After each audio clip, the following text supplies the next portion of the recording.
जय हिंद दोस्तों। आज से हम भारतीय संविधान की शुरुआत करने जा रहे हैं, जिसका यह पहला लेक्चर है जिसमें हम लोग भारतीय संविधान के परिचय के बारे में बिल्कुल बेसिक से अध्ययन करेंगे। तो वीडियो के अंत तक बने रहिएगा। चलिए वीडियो शुरू करते हैं। आइए समझते हैं संविधान आखिर है क्या। देखिए, संविधान नियमों उपनियमों का एक ऐसा लिखित दस्तावेज होता है जिसके अनुसार सरकार का संचालन किया जाता है। यह देश की राजनीतिक व्यवस्था, ठीक है, देश की क्या राजनीतिक व्यवस्था, पॉलिटिकल, उसकी किस तरह से पॉलिटिक्स होना चाहिए, क्या बुनियादी ढांचा निर्धारित करता है। संविधान राज्य की विधायिका यानी कि जो कानून बनाता है, कार्यपालिका जिसके अनुसार जो कानून का क्या करता है, संचालन करता है, और न्यायपालिका जो कानून का संरक्षण करता है की स्थापना, उनकी शक्तियों तथा दायित्वों का सीमांकन एवं जनता तथा राज्य के मध्य संबंधों का विनियमन करता है। वही क्या है, संविधान कहलाता है। आइए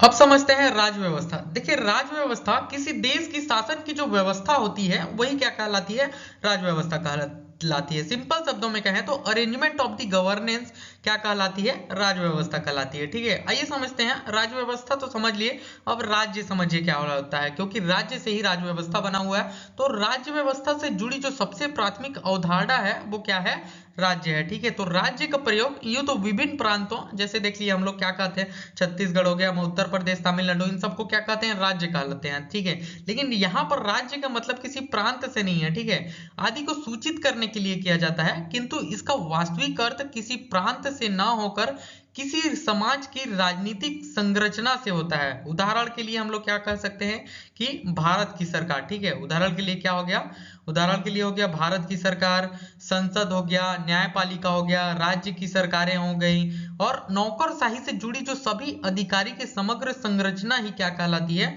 राज्य कहलाती है। ठीक है, आगे समझते हैं राज्य के तत्व कौन कौन से हैं। तो देखिएगा, राज्य के 4 तत्व होते हैं, जिसमें पहला जो होता है वो होता है भूमि। ठीक है, किसी भी राज्य के होने के लिए क्या है, भूमि महत्वपूर्ण है। दूसरा है जनसंख्या। अब भूमि होगा तो उसमें जनसंख्या नहीं रहेंगे तो सरकार कहाँ चलेगी। ठीक है, तो सरकार आ गया तीसरा। और चौथा क्या है, संप्रभुता। आइए एक एक करके समझते हैं। सबसे पहले देखते हैं हम लोग भूमि। भूमि, ठीक है, यानी कि भूभाग, अर्थात एक ऐसा निश्चित भौगोलिक प्रदेश होना चाहिए जिस पर उस राज्य की सरकार अपनी राजनीतिक क्रियाएं कर सकती हो। ठीक है, इसके बाद है जनसंख्या। तो देखिए, भूभाग पर निवास करने वाला एक ऐसा जन समुदाय होना चाहिए जो कि राजनीतिक व्यवस्था के अनुसार संचालित होता है। इसके बाद है सरकार। तो देखिए, एक से अधिक व्यक्तियों का ऐसा समूह हो जो व्यवहारिक स्तर पर राजनीतिक शक्ति का प्रयोग करता है, जैसे क्या, मंत्रिमंडल। मंत्रिमंडल यानी कि क्या, मंत्रिमंडल को ही क्या कहा जाता है, सरकार कहा जाता है, क्योंकि वही क्या करती है, नियम बनाती है, कानून बनाती है, सरकार का संचालन करती है। इसके बाद है संप्रभुता। तो देखिए, राज्य के पास अर्थात उसकी सरकार के पास अपने भूभाग और जनसंख्या की सीमाओं के भीतर कोई भी निर्णय, यानी उसकी जितनी भी क्षेत्र है उसके अंदर उसे कोई भी निर्णय करने की पूरी शक्ति होनी चाहिए, वो किसी भी प्रकार से क्या हो, बाध्य ना हो। ठीक है, आइए हम लोग समझते हैं शासन के अंग कौन कौन से होते हैं। देखिए, शासन के 3 महत्वपूर्ण अंग होते हैं। ठीक है, एक है विधायिका, दूसरा हो गया कार्यपालिका, और तीसरा है न्यायपालिका।